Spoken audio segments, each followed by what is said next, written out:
Hundreds of landlords in Denver, Colorado would rather pay a fine than have their properties inspected by the city. I'm Tony, and this is Real Estate Investing and Landlord News. All right, so I have an interesting article for you today, and it's coming out of Denver, Colorado, and it has to do with the licensing and inspection program that the city of Denver set up I believe it was last year. So basically, they set up a program that said that all landlords in the city had to be licensed and had to have their properties inspected. And a lot of landlords decided, hey, I'm not going to do it. I'm not going to do it. There were fines that were attached to this. So if the landlord did not register, they would have to pay the fines. And guess what? Hundreds of landlords would rather pay the fines than have their properties licensed and inspected. So I'm not surprised. I'm not surprised at all, because a lot of the bureaucracy involved means that, hey, the city might not have the correct address in order to send the information to. So a lot of landlords, they don't even know that they have to register their properties, especially the smaller landlords, okay? When you have a property and you're not a professional management company, you're not keeping track of all the newer laws that are being released by cities, etc., right? It's easy to get behind, and especially when it comes to mom and pop landlords. So you're a small mom and pop landlord, you're not keeping track of all the new changes to the laws that are happening, and guess what?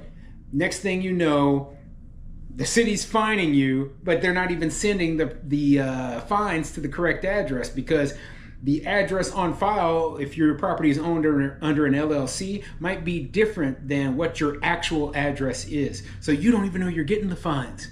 You don't even know.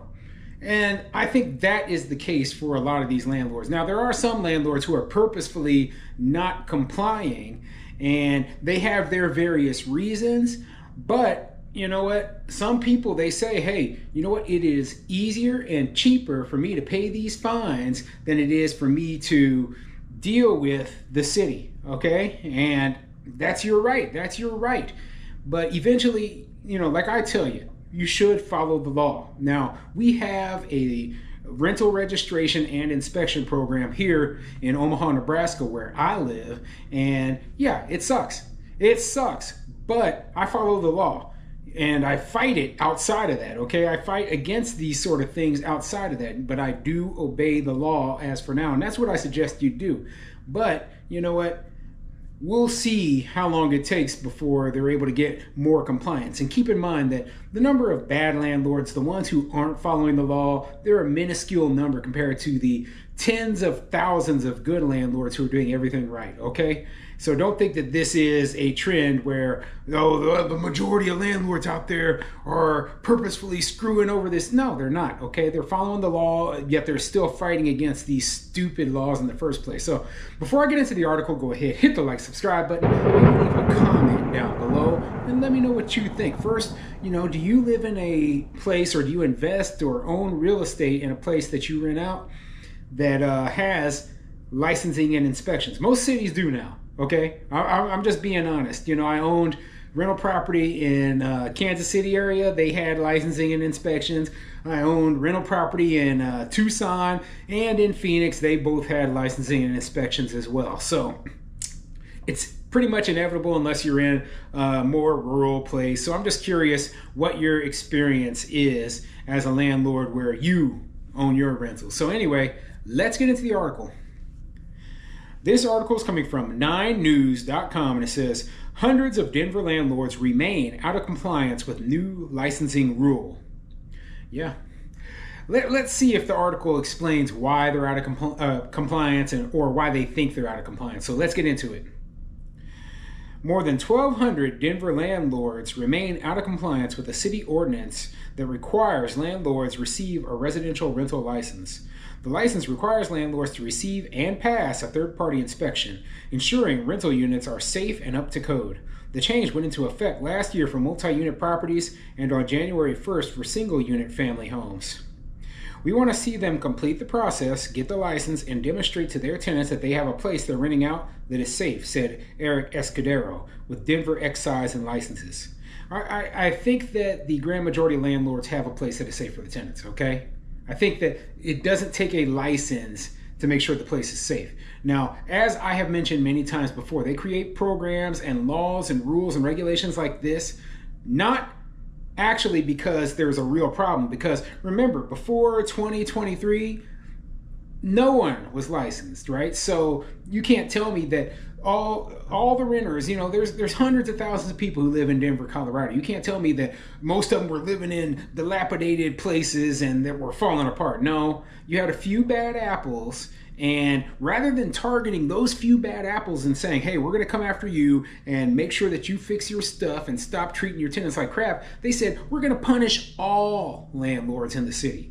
So the 99% of landlords who are doing everything right now have to go through this stupid inspection process, pay for permits and pay for inspections and constantly keep their place licensed when they never had to do it before. So they're not changing anything about how they operated their business, but now they have a stupid piece of paper that says that they are in compliance.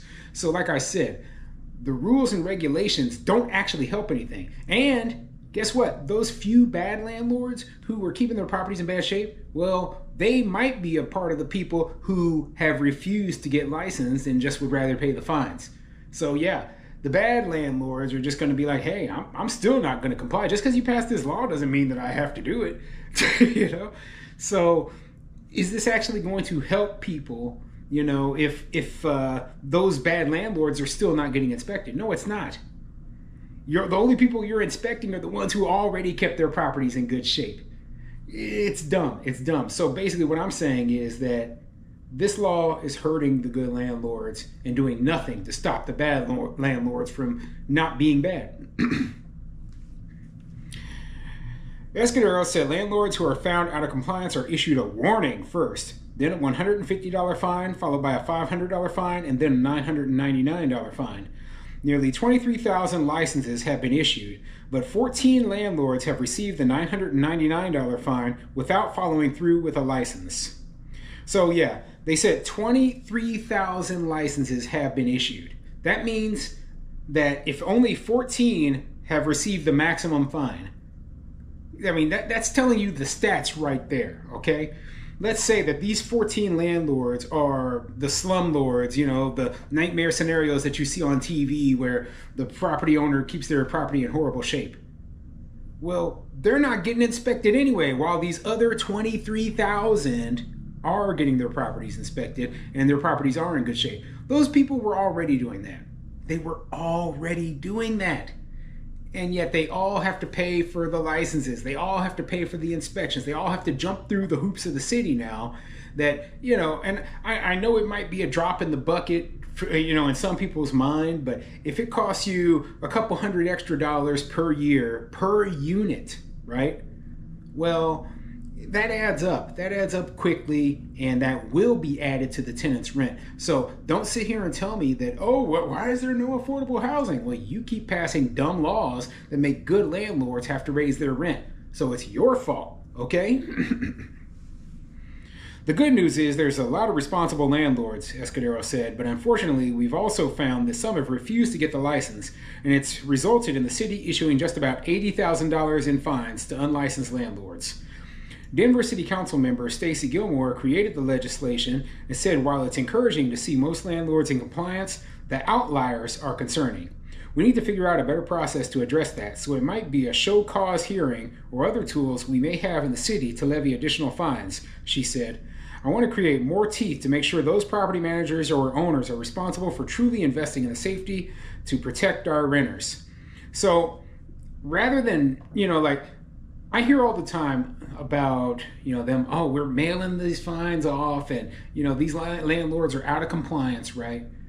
And, I realize that a lot of the addresses and stuff are wrong, but, you should be saying, okay, we're going to not just, mail the address that's on file that we have for the landlord. It might be 10 years old. We're going to, really do research to find who the owner is or who the property manager is and make sure that they are notified, even if that means that we have to get a process server to do it. Because you know what? The last thing you want is to be finding a landlord and then possibly that landlord face huge repercussions, right?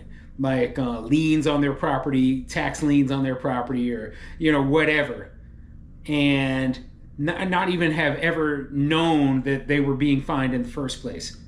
So, I remember I covered an article about the Denver, licensing and inspection before, and that's exactly what one of the landlords said. I didn't even know that there was a program. That is exactly what the landlord said. So it's obviously an issue. It obviously needs to be resolved. And you know what? Until they get the notification to the landlord issue resolved, they really need to not make these fines too terrible. Okay, so anyway, I'm going to put a link to this article in the description down below. Let me know what you think of this whole situation.